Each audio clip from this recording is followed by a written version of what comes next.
just before we take a break for lunch, thank you very much, Matthew, and I'm going to invite Sandra Ozalka. She's the Projects Director at the Queen's Centre for Business Venturing, and she's going to share about an important resource we have available to organizations and businesses throughout our community. So come on forward, Sandra.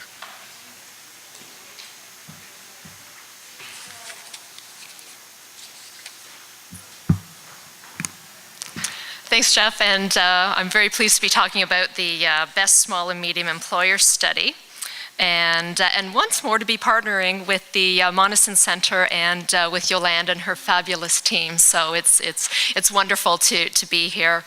In terms of the Best Small and Medium Employers, this is actually a partnership as well that we have, that the School of Business has with Hewitt Associates, which is a global HR consulting firm, as well as the Globe and Mail, who is our media partner. So every January, the Globe will print our top 50 list of the best managed, best small and medium companies in the country. There are actually two studies that are run. There's a large study for companies that have over 400 employees, and that's run primarily out of the Hewitt offices in Toronto. The smaller study is the one that we run just actually upstairs right up there, and it's for companies that range between 50 and 400 employees. So that's the one that we do. In terms of the features, it's a free survey, so there's no charge to participate, and there is a complimentary report that's given so that the companies who can't afford to purchase data, they still get the results and still can find out how they are performing on their own and as well in relation to other companies in the country as well. The surveys are completed online. There's 3 different surveys. Employees that are considered non-leaders do one survey. Leadership, the leadership team does another survey, and there's one HR survey that's completed for the company as a whole. In terms of who qualifies, again, between 50 and 400 employees, you need to be in business at least 3 years. But what we found is over the years of running the survey is that not all companies could meet the qualifying features that we've put up. So we actually run a completely separate arm to the study for companies, again, that don't meet that, but who still need the results, who still need to know how they're performing. So this way, we're not excluding any business throughout the country. So there's 9 reasons why companies typically participate in the study. And the first is that it really gives a bit of an insight into the pulse of how the company is being managed. It identifies strengths and weaknesses, and it allows companies to benchmark themselves against, again, other companies throughout the country. It gives them spots for opportunities to improve the management of their human resources within their companies and also their overall operations within the organization.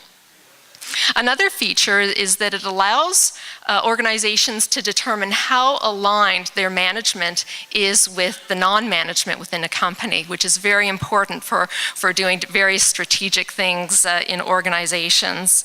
It also it allows companies to gauge how well certain initiatives have been. So if they implement changes, how well have those been received with the employees at the company?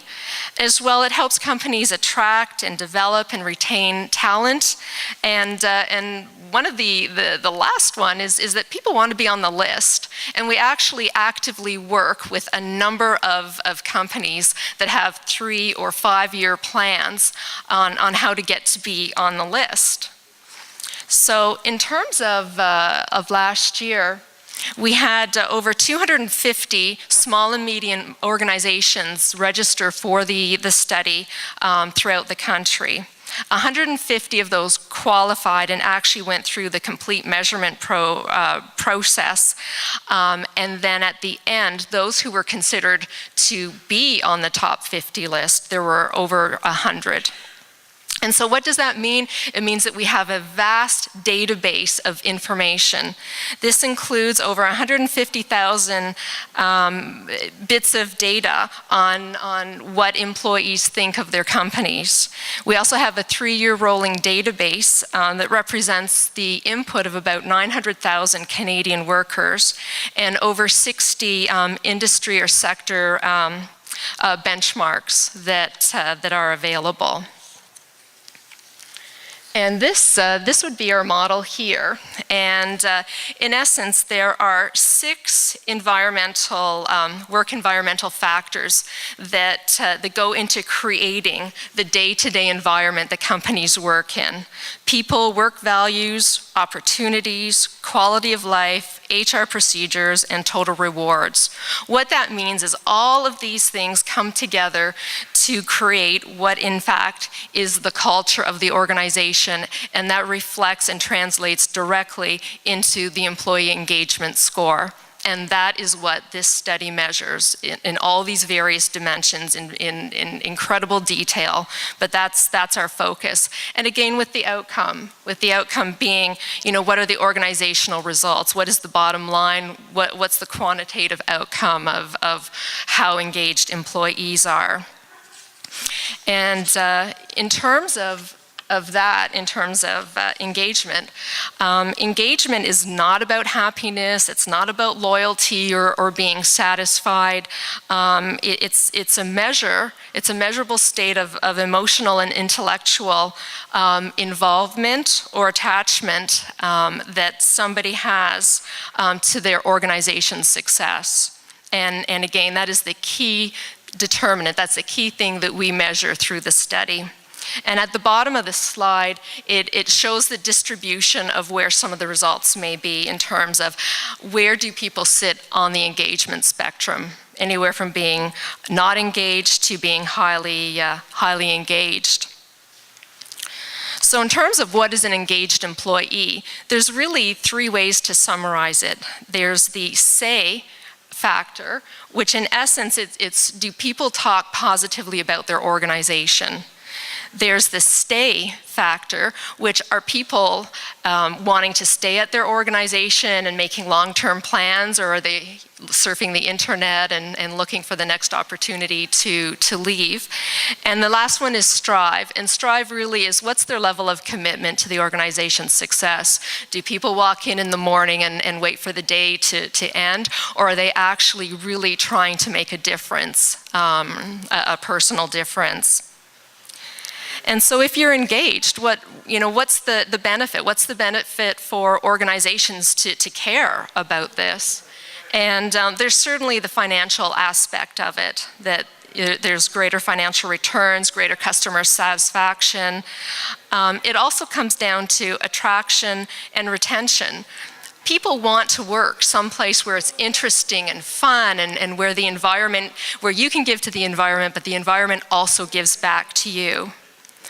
It also comes down to higher morale. People want to accomplish more if they feel driven, and if they feel aligned with the culture and what's to be accomplished. If there's buy-in, then there's more chance that the initiatives will be achieved.